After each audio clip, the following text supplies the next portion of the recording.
ավանդական ջահերով երթը այս օրերին ավելի այսպես ցցուն է ցույց տալիս մեր խնդիրները։ Մի կողմում իշխանություններն են, որոնք ասում են, որ ցեղասպանությունը չպիտի դարձնենք առաջնահերթություն, մյուս կողմում հայ ժողովրդի մեծամասնությունը, որոնք նաև հարցումներով ցույց տվեցին, որ պատրաստ չեն հարաբերություններ սկսել պետության հետ, որը չի առերեսվում իր պատմությանը։ Հիմա ինչ պիտի անի հայ ժողովուրդը եւ ինչու են իշխանությունները միտված այս քաղաքականությանը։ Պրագմատիզմ է սա, թե ուրացման փորձ։ Սա իշխանությունների կողմից ուրացման, լպրծուն գոյատևման քաղաքականություն, լպրծուն գոյատևման։ Իրանք շատ լավ հասկանում են, որ իրանք իշխանության մնալը մեծապես պայմանավորված է Ալիևի եւ Էրդողանի ցանկությունով, չունենալով ներքին աջակցություն, իրանք ժողովրդին ինչով են սպառնում, ասում են, եթե հանկարծ իշխանություն փոխվի, պատերազմ կսկսի։ Այսինքն այն մյուս կողմից էլ իրենց գալիս են հաստատելու, ասում են, եթե հանկարծ Նիկոլ Փաշինյանին բացատրել են տալիս, որ իրենց նախընտրելի թեկնածուն, նախընտրելի ղեկավարը Նիկոլ Փաշինյանն է։ Այսինքն ինքը ստեղ ունենալով խնդրեմ, մեր վրա տղա է բերում։ Եվ որպեսզի իրեն գան օգնեն Ալիևը եւ Էրդողանը, ինքը պետք է դրանց բոլոր պահանջները կատարի։ Սա է, թե Արցախի ուրացումը, թե ցեղասպանության ուրացումը, թե այս վերջի բարբարոսությանը աչք փակելը, ամբողջ մի քաղաքականության մի շղթայի տարբեր օղակներն են։ Ինչ պետք է անի ժողովուրդը, ժողովուրդը պետք է իր իրավունքներին տեր կանգնի,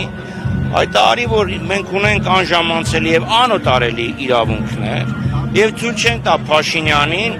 իր իշխանության մնալու համար մեզ տանի դարձնի Ադրբեջանի ստրուկ։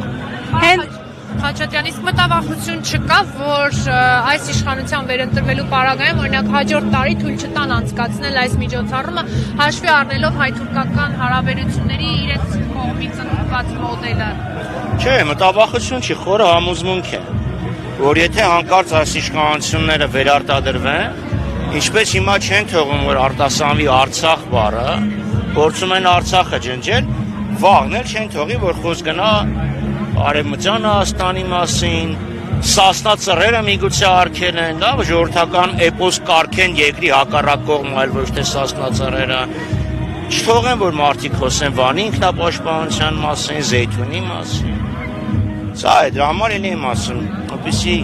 մենք մնանք որպես ազգ, հավատարիմ լինենք մեր էությանը, երկիրը վերականգնելու եւ որպես ազգ մեջքը ծռելու հնարավորություն ունենանք, Նիկոլ Փաշինյանը պետք է գնա տուն, կամ առաջին մաս, կամ Բաքու։ Պարոն Խաչատրյան, հիմա միտումնավոր, թե անգիտությամբ, թե գիտությամբ փորձ է արվում հավասարության նշան դնել Արևմտյան Հայաստան եւ Արևմտյան Ադրբեջան արհեստացին այս տերմինների միջև։ Դուք ինչպես է գնահատում այս process-ը, հատկապես որ Փաշինյանը բարբերաբար առիթ ունեցել է կրկնել։ Դա ուղղակի թիկունքից հարված է ազգին։ Ինքը ասում է, եթե դուք խոսում եք Արցախ վերադարձի կամ Արցախ եք ասում, իրանք էլ Երևան կասեն, իրանք էլ Արևմտյան Ադրբեջան կասեն, Արևմտյան Ադրբեջան տերմին գոյություն չի ունեցել։ Դա Ալիևի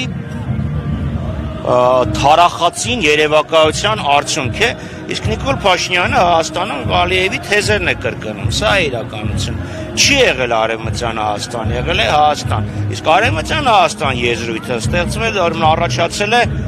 դարեր առաջ, երբ Հայաստանը կիսվեց երկու մասի, երբ Հայաստանը դարձավ հզոր ուժերի բախման թատերաբեմ։ Իրոք, իդեպ այսօր Նիկոլ Փաշինյանը այդ նույն քաղաքականությունն է վարում։ Հայաստանը փորձում է դարձնել երկու աշխարհաքաղաքական բևեռների բախման կետ։ Բայց կրկնում եմ, ինքը հասկանում է, որ իր վերարտադրվելու համար անհրաժեշտ է Ալիևի աջակցությունը եւ ամեն ինչ անում է, որպեսզի Ալիևը իրենից գոհ մնա։ Ալիևն էլ է դա շատ լավ հասկանում, թոկը գցել է վիզը, այ հիմա թոկ է գցել վիզը, Արցախը չէր թոկը։ Ձգում է, այնպես որ Նիկոլ Փաշինյանը խուսանավելու տեղ չունենա, բայց միևնույն ժամանակ չխեղդվի, որովհետև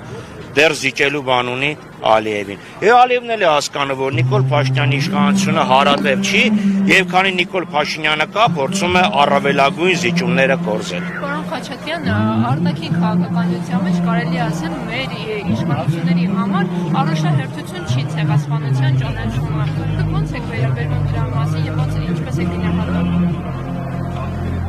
Այս իշխանության համար արտաքին քաղաքականության եւ ներքին քաղաքականության միակ առաջնահերթությունը վերարտադրվելն է։ Եվ իրենք պատրաստ են ուրանալ եւ դավաճանել ամեն ինչ։ Ցեղասպանության ճանաչումը, դատապարտումը եւ փոխհատուցման պահանջը ցեղասպանության զոհերի համայն հայության իրավունքն է։ Թուրքերը մեզ ենթարկել են ցեղասպանության։ Լավ, բա գոնե մի հատ ներողություն չխնդրեն, դրանից բացի միջազգային կոնվենցիաներով, միջազգային օրենքի համաձայն ցեղասպանություն գործած պետությունը պարտավոր է երաշխավորել զոհի անվտանգությունը։ Այսինքն ստեղ մենակ պատմական հիշողության խնդիր չի, սերունդներին ինչ որ բան ժառանգելու խնդիրը չի, դա այսօրվա մեր անվտանգության ապահովման երաշխիքներից մեկն է։ Բայց քանի որ Թուրքիան էլի ասել է նո, քեզ նորմալ պահի, ինքը գնում է դրա ուրացմանը։ Նույնիսկ հանեցին, ուրեմն սահմանային անցման շտամպների վրայից հանեցին Մասիսի նկարը։ Կրկնում եմ, վաղը կարգեր են ընդհանրապես խոսել մեր պատմական հիշողության մասին։ Ստա օղային պահանջի խնդիր չի, սա քո ազգի էության, սա քո ազգային հիշողության եւ քո ազգային անվտանգության խնդիրն է։ Եվ դա սպեկուլյացիա է, կեղծիք է, որ այս իշխանությունները վախեցնում են։ Հենց կան կռիվ կսկսեն Ադրբեջանի հետ, կռիվ կսկսեն Թուրքիայի հետ, կռիվ Ադրբեջանում սկսեց իրենց քաղաքականության, իրենց ձախողումների հետևանքով, որ իրանք Ադրբեջանին պատերազմի առիթ տվեցին։ Իրենց անպատասխանատու հայտարարություններով, այսպես կոչված անվաղ դիրքի հերոսական օպերացիա եւ այդ մանր փոքր դրվագի հերոսացումով Սարդարապատ։